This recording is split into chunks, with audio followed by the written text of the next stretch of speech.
International Medical Center Bakı klinikasına və tanınmış cərrah Mübariz Məmmədliyə qarşı sağlamlığa vurulmuş ziyana görə məhkəmə iddiası qaldırılıb. Zərər çəkmiş kimi tanınan Zöhrə Məmmədova 2024-cü ildə Baku Medical Plazada üzgərmə və hər iki süd vəzisinin kiçildilməsi əməliyyatı etdirib.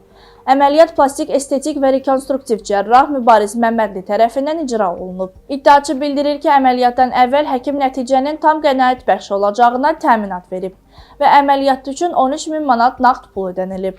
Lakin əməliyyatdan sonra üz və sinə nahiyəsində ciddi qüsurlar aşkar edilib.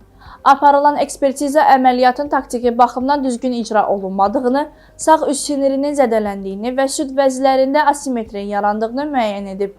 Məhkəmə iddianı qismən təmin edib və həkim Mübariz Məmmədliyə tibbi xidmətə görə ödənilmiş 13.000 manatın, həmçinin mənəvi zərərə görə 2.000 manatın zərər çəkmiş Zöhrə Məmmədovaya ödənilməsi barədə qətnamə çıxarıb.